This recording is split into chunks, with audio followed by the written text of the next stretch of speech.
So this is some more trials that I have done with my Vinci printer that I want to go through. So first one is the sample piece that you might be familiar with already that comes on the printer itself.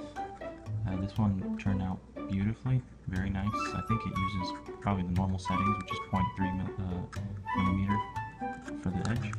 It takes roughly about an hour to make this, maybe a little more, I don't remember actually. This is something I did for an RC helicopter. You can click on here to get more details about it. It's basically with some support feature. I'm not going to get into it. Then I did this piece to demonstrate the different settings. So this one is at the very fine of 0.1 millimeters versus this I believe is 0.3 or 0.4 possibly. And you can see the finish is much nicer. Obviously this took a lot longer than if it was a regular setting. So if aesthetics is not a concern, I wouldn't even mess with that setting. Next piece is this piece of comb that I wanted to demonstrate.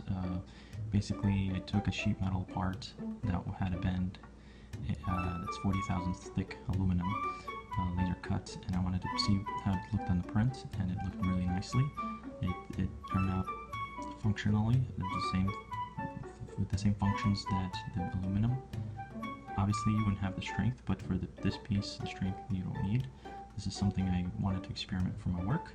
Now this little piece was supposed to be this big piece, but what happened was, and this is something I had to do some research I didn't know, is when you export the STL file from your 3D CAD and your settings are in inches, the XYZware is going to have an issue because it's not going to read, and it basically comes with a small scale that you don't know, and that's what happened was I printed this not knowing this.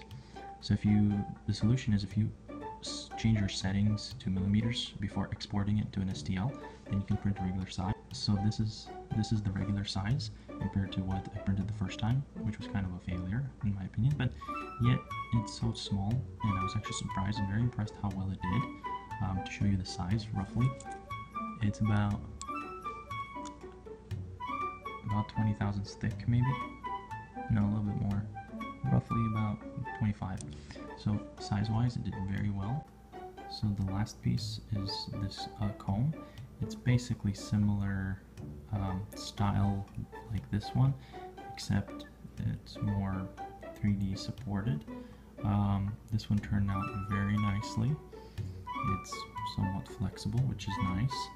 And I did have some kind of mistake here. I don't know what happened, but this tooth just didn't print well, and it was very hollow, so it just eventually broke off. But I want to compare these two pieces. This was actually printed on a Z Corp that uses 3DP technology, which is three-dimensional printing.